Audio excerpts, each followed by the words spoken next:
2014 पासून 2024 पर्यंत जो विकास झाला ते जनतेसमोर आहे. प्रधानमंत्री नरेंद्र मोदीला एक पैशाचा भ्रष्टाचाराचा आरोप नाही आहे. पण माझ्या 40 वर्षाच्या कार्यकालामध्ये जातीचा कधी दंगल त्या ठिकाणी झाला नाही. त्यावेळेस मग गोळीबार झाला, लाठीचार्ज झाला. आज खेळाडूचे दिवस चांगले आहे. तुम्ही म्हटलं तुम्ही जेलमध्ये सुद्धा गेलात एकदा. राजकारण माझ्या डोक्यात बिलकुल नव्हतं. त्या गुंडगिरीला तोंड देण्याकरिता आम्ही छोटीशी व्यायामशाळा काढली. काँग्रेसनं त्यांचे नेते वाढवले. काँग्रेस संपली, नेते पळाले.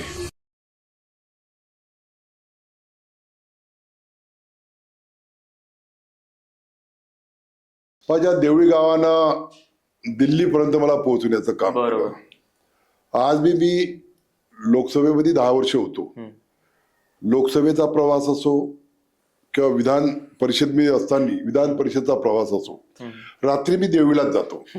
माझा वर्धेलाही घर आहे, पण वर्धेला कधी राहत नाही. देवळीबद्दल एक प्रेम आहे, कारण ज्या देवळीनं एक साधारण माणूस एवढा मोठा केला, त्या देवीला मी कधी विसरणार नाही. आणि मी देवीवर फार माझं प्रेम आहे. आणि देवीच्या जनतेने 40 वर्ष सत्ता दिली, हे काही सोपं नाही आहे. तेवढं तर प्रेम माझं राहणारच आहे देवीवर. तर 40 वर्षापासून आपण कार्यरत आहात देवळीमध्ये. काय वाटतं आता सध्या या पॉइंटला देवळीमध्ये कोणती कामं आहेत जी रखडलेली आहेत किंवा ती व्हायला पाहिजे? 2014 मध्ये देशात आणि महाराष्ट्रात भारतीय जनता पक्षाचं सरकार आलं. या देशाचे प्रधानमंत्री नरेंद्र मोदीच्या नेतृत्वाखाली अनेक योजना मी देवळीच्या नगर परिषद मध्ये आणल्या. त्यामुळे अमृत योजना असो, 15 वित्त आयोग असो, 16 वित्त आयोग असो, असे अनेक आयोगाच्या माध्यमातून त्या ठिकाणी पैसा आणला. देवेंद्रजी फडणवीस यांनी महाराष्ट्रात मुख्यमंत्री झाल्यानंतर फार मोठा निधी मला त्या ठिकाणी दिला. कारण 2016 मध्ये नगरपालिकेच्या निवडणुका झाल्या आणि एकमेव नगर परिषद भारतीय जनता पक्षाची देवळी नगर परिषद होती. याचा पुरेपूर मी फायदा घेतला. सरकार भारतीय जनता पक्षाचं, नगरपालिका भारतीय जनता पक्षाची. आणि माझं जे स्वप्न होतं का एक स्टेडियम या ठिकाणी झाला पाहिजे, 12 कोटी रुपये त्या स्टेडियमला दिले. एक सुंदर स्टेडियम आम्ही त्या ठिकाणी बनवलं. अनेक विद्यार्थ्याला त्या स्टेडियम मध्ये खेळता येते. कुस्ती आहे, कबड्डी आहे, बॅडमिंटन आहे, हे सर्व खेळ त्या ठिकाणी खेळते. त्याच प्रमाणात नाट्यगृह सुद्धा आम्ही सुंदर बांधलाय. म्हणजे नवीन पिढीला एक नाट्यगृहाच्या माध्यमातून आपल्या अंगात असलेलं कौशल्य दाखवण्याची संधी त्या ठिकाणी मिळाली पाहिजे. या दृष्टीने माझे प्रयत्न राहील. म्हणजे संस्कृत आणि खेळ हे दोन्हीचा जोड माझ्या जवळ आहे. तर बघा, आता तुम्ही जसं म्हटलं की मी कुस्तीमध्ये होतो आणि त्यानंतर मी पॉलिटिक्समध्ये आलो. सपोज करा तुम्ही ज्या विद्यार्थ्यांना शिकवता त्यांच्यापैकी कोणीच जर उद्या जाऊन तुमच्या अगेन्स्ट उभं राहिलं पॉलिटिक्समध्ये, तर तुम्ही त्याबद्दल काय म्हणाल? मी जवळजवळ एक 20 वर्ष कुस्तीमध्ये राहिलो. कुस्तीच्या क्षेत्रात. आणि कुस्तीच्या क्षेत्रातून मी तर राजकारणापासून कोसो दूर होतो. मला काही आवडही नाही राजकारण. पण मग राजकारणात आलो नगराध्यक्ष झाल्यानंतर. पण मी खेळाकडे दुर्लक्ष कधी केलं नाही. मी देवळीसारख्या छोट्या गावात 2दा महाराष्ट्र केसरी घेतली, 8दा विदर्भ केसरी घेतली, मुलीचे महाराष्ट्राचे सामने त्या ठिकाणी घेतले आणि वर्धेला हिंद केसरी घेतली. म्हणजे त्या मानाने देवळी छोटं गाव आहे. महाराष्ट्र केसरी आज करोडो रुपये खर्च येते. परंतु मी त्या ठिकाणी घेतल्यासाठी का विदर्भातले पैलवान तयार झाले पाहिजे. पण ज्या प्रमाणात विदर्भातले पैलवान तयार व्हायला पाहिजे ते झाले नाही. ते खंत माझ्यामध्ये आहेच, पण त्यासाठी मी प्रयत्न करणार आहे. सर, आता तुम्ही म्हटलं तुम्ही एकेकाळी एक नाटक केलं होतं, तुला यावंच लागेल. तर तुम्ही ते 2014 मध्ये सिद्ध पण केलं. तुम्ही 2014 मध्ये निवडून आले, 2019 मध्ये निवडून आले. तर 2014 मधील जो महाराष्ट्र किंवा वर्धा आहे आणि आत्ताचा जो महाराष्ट्र किंवा वर्धा आहे, काय फरक आहे? 2014च्या अगोदर आपण वर्धा पाहिली. म्हणजे एक रोड सिमेंटचा होता. मी नेहमी पाहायचा, सिमेंटचा रोड आहे, सिमेंटचा. पण आज आपण पाहतो 2014 नंतर या 10 वर्षाच्या कार्यकालामध्ये भारतीय जनता पक्षाचे आमदार निवडून आले. या ठिकाणी पंकज भवर निवडून आला आणि 4ही आमदार आता भारतीय जनता पक्षाचे. त्यांच्या माध्यमातून 2014 पासून 2024 पर्यंत जो विकास झाला ते जनतेसमोर आहे. बरोबर. म्हणजे एक सिमेंट रोड होता, आता तर गल्लोगल्ली सिमेंटचे रोड आहे. स्टेडियम झालं, हे सर्व कामं या 10 वर्षाच्या कार्यकालामध्ये झालं. कारण नगरपालिकेला फार मोठ्या प्रमाणात वैशिष्ट्यपूर्ण असो, दलित वस्तीचा पैसा असो किंवा डीपीडीसीचा पैसा असो, या माध्यमातून पैसा मिळाला आणि विकासाचा अजेंडा घेऊनच आम्ही जनतेसमोर जात असतो. सर, सुरुवातीला तुमची जी कारकिर्दीची सुरुवात आहे ती काँग्रेसपासून झाली आणि नंतर भारतीय जनता पार्टी. तर या दोन पक्षांच्या आयडिओलॉजीमध्ये, विचारांमध्ये काय फरक दिसलाय तुम्हाला?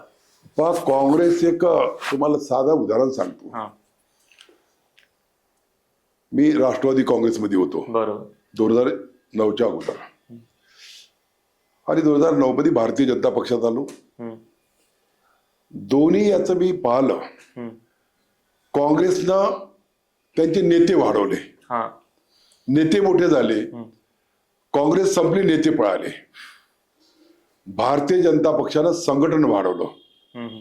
नेता सोडून गेला तरी त्याच्या मग कोणी जात नाही, पण संघटने मजबूत राहते, आणि तेच तर खरी कमाई भारतीय जनता पक्षाची आहे. आज जे आम्ही पाहतो, भारतीय जनता पक्षानं त्यांचेवाले जनसंपर्क कार्यालय आहे, पक्षाचे कार्यालय आहे, सर्वांना त्या ठिकाणी ट्रेनिंग होत असते, आणि एक स्वयंभावी संस्था म्हणून भारतीय जनता पक्ष समोर आला आहे. या देशाचे प्रधानमंत्री नरेंद्र मोदीला 10 आणि 2 12 वर्ष झाले, एक पैशाचा भ्रष्टाचाराचा आरोप नाही आहे. इथं आपण काँग्रेसच्या राज्यात पाहिलं असेल की दररोज एक ना एक भ्रष्टाचार समोर यायचा, पण 12 वर्षाच्या कार्यकालामध्ये देशाचे प्रधानमंत्री असो की महाराष्ट्राचे मुख्यमंत्री देवेंद्रजी फडणवीस असो, एक पैशाचा भ्रष्टाचाराचा आरोप आला नाही. हे खरी तर जमेची बाजू आहे. कारण आखरी जीवनात काम करत असताना, स्वच्छ मनानं आपण जनतेसमोर जात असताना आपण सुद्धा स्वच्छ राहायला पाहिजे. ते काम भारतीय जनता पक्षात होते. भारतीय जनता पक्ष हे सर्वसाधारण कार्यकर्त्याचा पक्ष आहे. ज्या भारतीय जनता पक्षानं म्हणजे दिवाळीवर पोस्टर लावणारे नितीनजी गडकरी यांना भारतीय जनता पक्षानं राष्ट्रीय अध्यक्ष बनवला, देवेंद्रजी फडणवीस सारख्यांना मुख्यमंत्री बनवले, माझ्यासारख्यांना 2दा खासदार बनवले, 3ऱ्यांदा उमेदवारी दिली. एकीकडे भारतीय जनता पक्षाचा इतिहास पहा, एकीकडे काँग्रेसचा इतिहास असा आहे का काँग्रेसचा राष्ट्रीय अध्यक्ष व्हायचा असला तर मग गांधी घराण्याचा जन्म घ्यावा लागते, त्याशिवाय राष्ट्रीय अध्यक्ष होत नाही, हा इतिहास आहे. आणि मग दोन पक्षाचा फरक पहा, आणि म्हणून ही परिस्थिती काँग्रेसची झाली आहे. 2014 मध्ये इतिहासात पहिल्यांदा ज्या काँग्रेस पक्षानं पार्लमेंटमध्ये 400 खासदार निवडून आणले होते, त्याला विरोधी पक्ष नेता सुद्धा मिळू शकला नाही. 40 फक्त खासदार निवडून आले. 2014, 2019 ही परिस्थिती काँग्रेसची झाली. आज काँग्रेसची परिस्थिती फार हालाकीची झाली आहे. आता पाहतो आपण नगरपालिकेच्या निवडणुकीमध्ये एबी फॉर्मच घेऊन पळाले साडेजण. म्हणजे साधे एबी फॉर्म बी मिळू शकले नाही, त्याला ना वर्धेला नाही ना आर्वीला मिळाली, ही परिस्थिती होऊन गेली. म्हणजे काँग्रेस सुधारायलाच तयार नाही, अशी परिस्थिती काँग्रेसची झाली. सर, असं काही काँग्रेसबद्दल काही स्वतः तुम्हाला पर्सनली काही असा ग्रज आहे का, काही इश्यू आहे का काँग्रेस सोबत, की यांनी हे केलं ते बरोबर नाही केलं, किंवा एवढे वर्ष त्यांची सत्ता होती? काँग्रेस आता सुधारायला तयार नाही, ही परिस्थिती होऊन गेली. कारण काँग्रेस जो नेता राहिला नाही, जे नेते होते त्याला संपविण्याचं काम काँग्रेसनं केले आहे. भारतीय जनता पक्षाची अनेक नेते आहेत. प्रधानमंत्री नरेंद्र मोदींच्या माध्यमातून हा देश तिसरी अर्थव्यवस्था व्हावी म्हणून सातत्याने प्रयत्न करत आहे. आज 2014च्या अगोदर आपली अर्थव्यवस्था 14व्या क्रमांकावर होती. आज आपली अर्थव्यवस्था 4थ्या क्रमांकावर आली आहे. आणि जेव्हा देशाची अर्थव्यवस्था वाढते, मोठी होती, त्यावेळी देश हा सक्षम होते. आज अमेरिका, चीन, जपान हे सक्षम आहे. त्या धर्तीवर भारताचं सुद्धा वर्चस्व जगाच्या पाठीवर आहे. सर, तरी विरोधक भरपूर बोलतात भारतीय जनता पार्टीबद्दल, भरपूर त्यांच्याबद्दल स्पेक्युलेशन्स आहे की यांनी हे केलं, यांनी ते केलं, आणि आता काँग्रेसकडनं पण खूप सारे आरोप आहेत, वोट चोरी म्हटलं की बाकी गोष्टी म्हटल्या. त्यावर तुमचं काय म्हणणं? काय, जेव्हा माणूस हारतो त्यावेळेस तो टीका करतच असते. कारण टीका तेव्हाच करतो का तो अपयशी होती. काँग्रेसच्या जीवनाचा अपयश आहे. एक काळ असा होता काँग्रेसचा होता, दगड उभा ठेवला तरी काँग्रेसचा खासदार आमदार निवडून यायचा. बरोबर. येणाऱ्या काळात काँग्रेस हे प्रादेशिक पक्ष म्हणून राहील. काँग्रेस काही आता नॅशनल लेवलचा पक्ष राहणार नाही, ही परिस्थिती काँग्रेसची झाली आहे. सर, आता जर तुमच्या समोर एखादा काँग्रेसचा नेता उभा केला, सपोज करा मी काँग्रेसचा नेता आहे, त्याला तुम्ही 2 शब्द काय म्हणाल? आता काँग्रेसचा नेता एखादी उभा केला, आता तो केव्हा आला काय आला काँग्रेसमध्ये हेही माहित नाही. काँग्रेसची तर अशी परिस्थिती झाली, कोण अध्यक्ष हेही माहित नाही आम्हाला काँग्रेसचा. ही परिस्थिती होऊन गेली आहे. एकदा काँग्रेसचा उमेदवार हारला का तो कोणी 5 वर्ष दिसतही नाही डोळ्याला. पण भारतीय जनता पक्षाचं, आता मी हारलो पण मी सतत जनतेमध्ये राहिलो. माझं आज मी कार्यालय वर्धेला आहे, देवीला आहे जनसंपर्क कार्यालय. आम्ही जनतेच्या सेवेत सतत राहणारी आहे. आणि एक भारतीय जनता पक्षाचं वैशिष्ट्य आहे की भारतीय जनता पक्ष हा सतत लोकांच्या सेवेत राहणारा पक्ष आहे. काँग्रेस पक्ष हा आळशी पक्ष झाला आहे आणि म्हणून त्याला आता भोगा लागला. सर, तुम्ही म्हटलं की 40 वर्षांची तुमची कारकीर्द आहे आणि तुम्ही 2दा खासदार झाले आणि तुम्ही असं म्हटलं की जनतेसोबत आपला नेहमी संबंध असतो. तर जनतेसोबत संबंध असताना सगळ्यात चांगला अनुभव तुमचा कोणता होता? जेव्हा मला जनता भेटते तेव्हा मी खुश राहतो. जेव्हा मला जनता भेटत नाही तेव्हा मी दुःखी होतो. म्हणून जनतेमध्ये राहण्याचा जास्तीत जास्त प्रयत्न करतो, कारण त्याच्यामुळे ऊर्जा येते. जनतेचं काम करण्यात ऊर्जा येते. मला असं वाटतं की माझ्या अजून 10 कामं झाली पाहिजे, गरिबाची कामं झाली पाहिजे. आणि या दृष्टीने मी सातत्याने प्रयत्न करतो. आणि म्हणून जनसंपर्क कार्यालयामध्ये मी काम करत असताना गोरगरिबाचे काम आज मी करत असतो. सर, देवळी पुलगाव विधानसभेमध्ये आपण बघितलं की काही वर्ष काँग्रेसची सत्ता होती आणि आता बीजेपीची सत्ता आलेली आहे. तुम्ही खासदार तर होताच, पण विधानसभेमध्ये नव्हती सत्ता. तर काय वाटतं, त्याच्यामध्ये काही नुकसान वगैरे झालेलं आहे का देवळीचं? कसं आहे, मी लोकसभा हारलो. काही पराजय हे विजयाच्या पलीकडे राहते. अच्छा. तसंच माझं झालं. मी जरी लोकसभा हारलो तरी 6 मतदारसंघात भारतीय जनता पक्षाचे उमेदवार निवडून आले. त्यामुळे तुम्ही खुश आहात?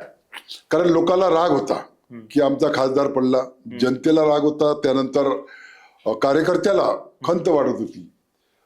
आणि महाराष्ट्रात एकमेव वर्धा लोकसभा मतदारसंघ आहे की 6 खासदार हे भारतीय जनता पक्षाचे कमळावर निवडून आले.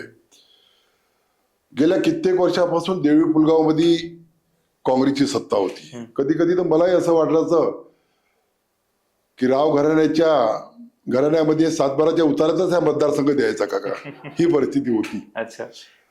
परंतु आम्ही गेल्या 5 वर्षाच्या कार्यकालामध्ये राजेश बकानी यांच्यापासून तयारी करून घेतली. एक सर्वसाधारण कार्यकर्ता आम्ही समोर आणला. माझ्यासोबत नगर परिषद मध्ये होता, उपाध्यक्ष होता. अच्छा. आणि त्याला या निवडणुकीत उभं केलं आणि आज तो त्या ठिकाणी आमदार झाला. त्यांच्या माध्यमातून जे आपला विधानसभा जो मागं गेला गेल्या कित्येक वर्षापासून, त्या विधानसभेला विकासाच्या माध्यमातून समोर आणण्याचं काम आम्ही या ठिकाणी करणार आहे. सर, तुम्ही म्हटलं की आता भारतीय जनता पार्टीची पावर आता पुलगाव आणि देवळीमध्ये आहे. पण जर पुलगाव आणि देवळीमध्ये तुमच्या सत्तेतील म्हणा किंवा तुमच्या पक्षातील एका व्यक्तीने काही चुकीचं केलं तर तुम्ही त्याला अपोज कराल का? नाही, आपलं काम करत राहायचं. भारतीय जनता पक्षामध्ये कधी रुखसुवे फुगे राहत नाही. अच्छा. जसे आदेश दिले तसा आम्ही चालतो.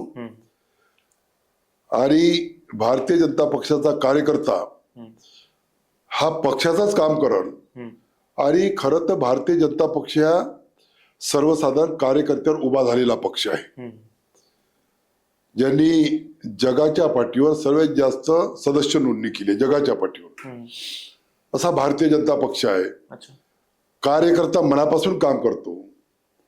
आणि म्हणून भारतीय जनता पक्षाला फार मोठे चांगले दिवस पुढे बी येणार आहे. त्यावेळेस हे प्रादेशिक पक्ष थोड्या प्रमाणात राहील, केंद्रात फक्त भारतीय जनता पक्षच राहील. तर पुन्हा एकदा काही विचार आहे का उभं राहण्याचा, भारतीय जनता पार्टीने जर चान्स दिला? आता मी काम करत राहतो. पक्ष जे ठरवल ते मान्य करायचं, पक्षाने तिकीट दिलं तर उभं राहायचं, पक्षाने नाही म्हटलं तर पक्षाचं काम करायचं, असं आपलं धोरण आहे. सर, तुम्ही एवढं काम केलेलं आहे तर पक्ष नाही का बरं म्हणेल ना? एवढं तुमचं कारकीर्द आहे, 10 वर्ष सलग तुम्ही पॉवरमध्ये होतात आणि आता सुद्धा जर तुम्हाला चान्स मिळाला तर तुम्ही उभं राहण्याची तयारी तुमची आहे का? हो, माझी प्रकृती अजून ठणठण आहे. जर मला चान्स मिळाला मी जरूर उभं राहील. पण नवीन लोकांना चान्स मिळायला पाहिजे या दृष्टीने मी प्रयत्न करणार आहे. म्हणजे आता नवीन पिढी समोर आली पाहिजे आणि नवीन पिढीला मार्गदर्शन करण्याचं काम सुद्धा आम्हाला मिळालं आहे. नवीन पिढी ज्यावेळेस समोर येईल आणि मी नेहमी पाहतो की भारतीय जनता पक्ष एक शिस्तबद्ध पक्ष आहे. ज्या पक्षामध्ये एक शिस्त आहे आणि जो आदेश दिला त्याचं पालन करणारा भारतीय जनता पक्ष आहे. संघटन फार मोठ्या प्रमाणात आहे आणि संघटनेच्या माध्यमातून भारतीय जनता पक्ष तयार झाला आहे. अनेक लोकांचा भारतीय जनता पक्षामध्ये मोठा त्याग आहे. त्यागातून हा पक्ष उभा झाला आहे. काही सोन्याचा चम्मच घेऊन जन्माला आलेला पक्ष नाही आहे. त्यागातून निर्माण झालेला पक्ष आहे. म्हणून भारतीय जनता पक्षाचं भवितव्य फार मोठं आहे. सर, देवळीमध्ये विपक्षाकडून पण काही आरोप होत असतात. देवळीमध्ये म्हणा, वर्धेमध्ये म्हणा, काही आरोप आहेत असे.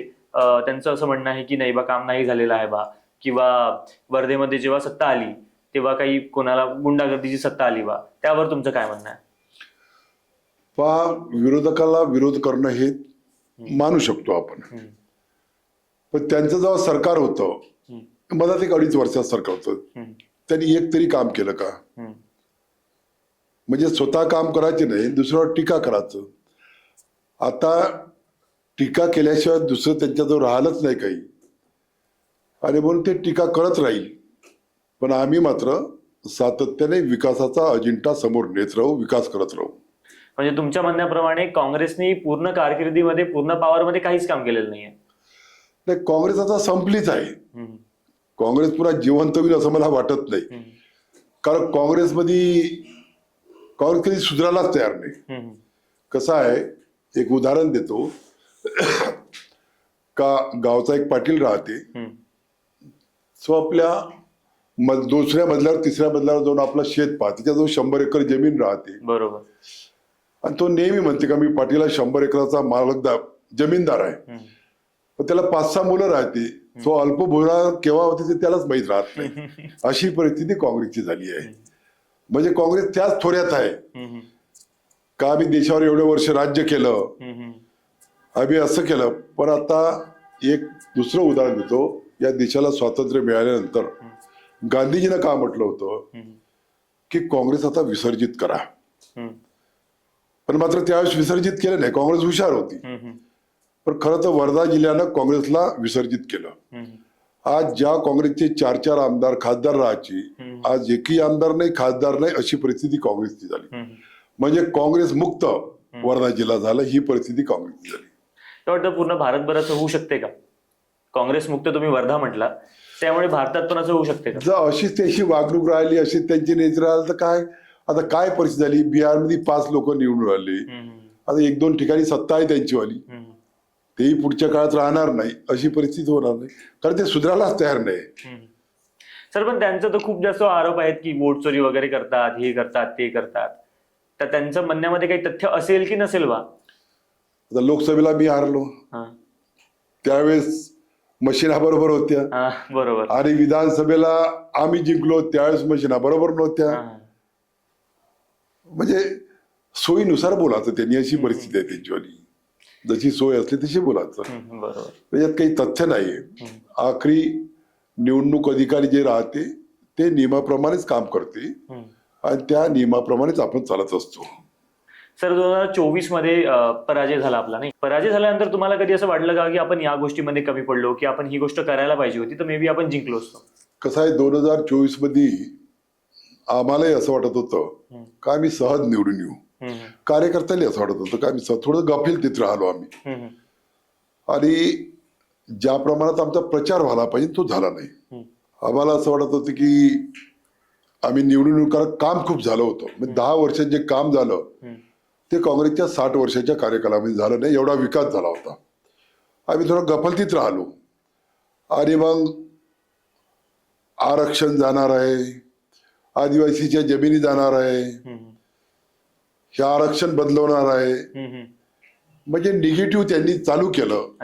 आणि त्याचा फायदा त्यांना झाला, पण लगेच विधानसभेच्या निवडणुका झाल्या, लोकांना जनतेला वाटलं की आपल्याला यांनी फसवलं.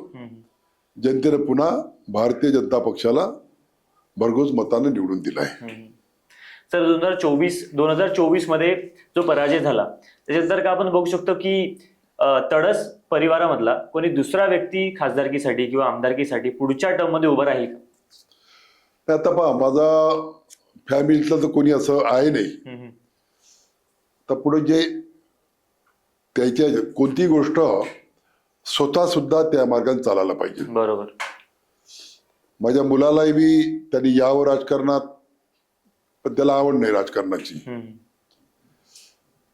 मलाही असं वाटते की मी आपल्यानंतर कोणी यावं, पण आता त्यांचं कर्तृत्व ज्यावेळेस समोर येईल त्यावेळेस ते राजकारणात येईल.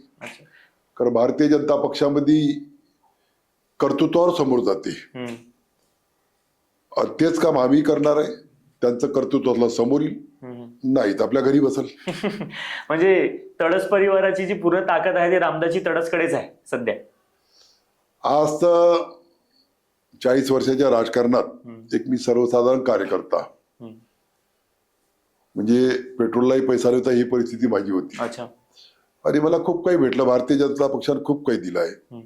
आणि माझ्यासारखा सर्वसाधारण कार्यकर्ता 3 टर्म नगराध्यक्ष, 2 टर्म आमदार आणि 2 टर्म खासदार, हे काही सोपी गोष्ट नाही.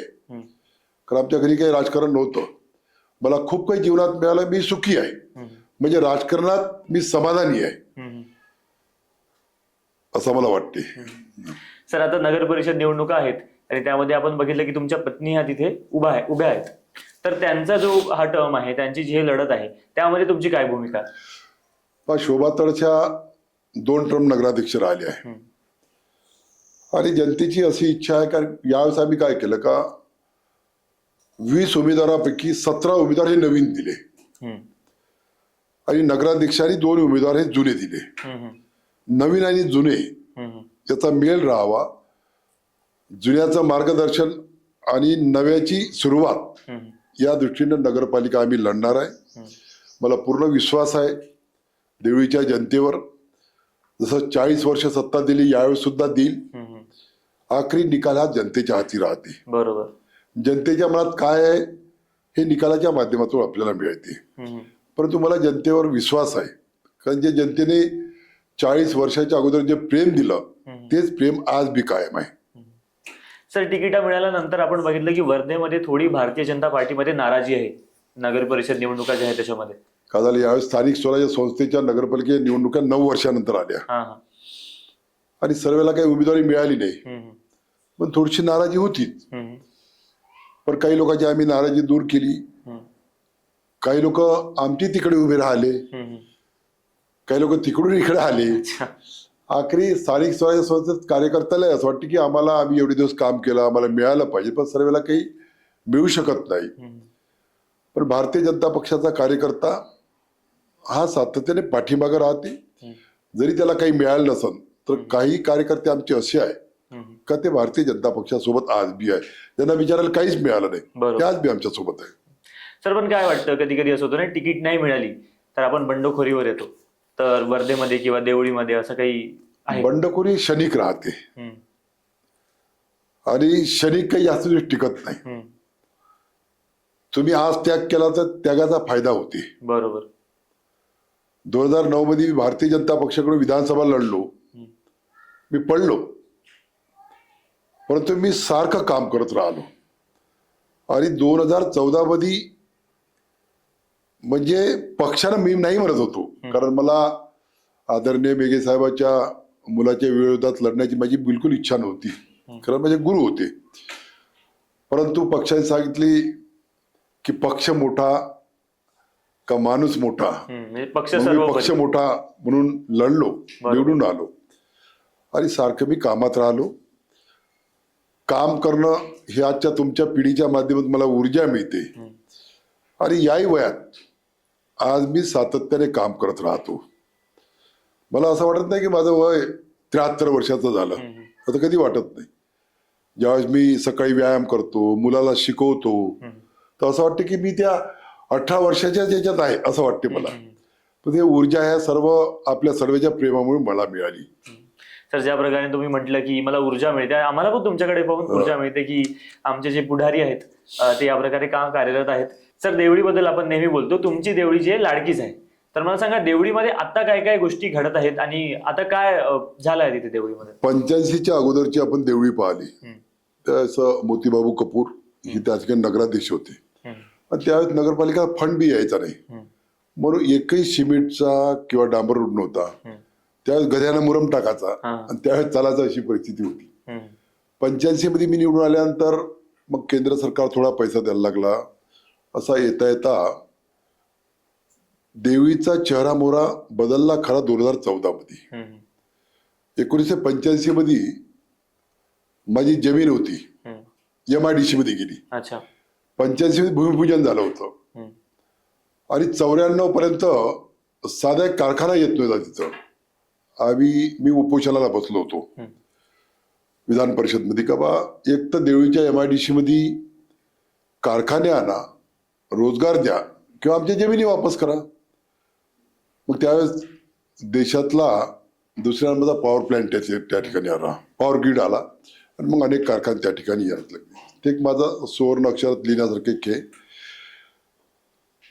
त्यानंतर 14 पासून तर 24 पर्यंत कधी भूतो न भविष्य एवढं काम त्या ठिकाणी झालं.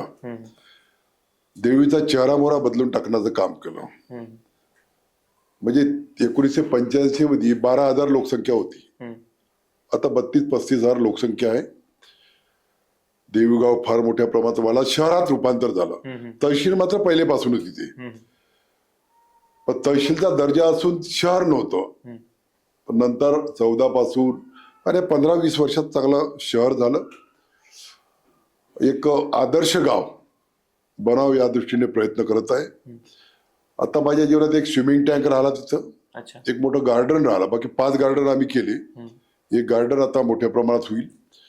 तर अनेक सुविधा, आता एक 3-4 सुविधा त्या ठिकाणी होणार आहे. अनेक आदर्श गाव आम्ही देवळी गाव बनवू. आम्हाला स्वच्छता अभियानचा पुरस्कार सुद्धा मिळाला देवळी गावाला. माझी मिसेस त्यावेळेस नगराध्यक्ष होती. देवळी गाव एक स्वातंत्र्य संग्राम सेनानीचं गाव म्हणून ओळखलं जाते.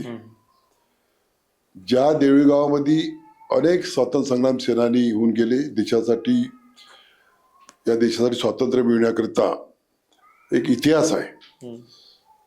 आणि अशा देवळी गावाला एक आदर्श गाव करावं ही माझी मनापासून इच्छा आहे.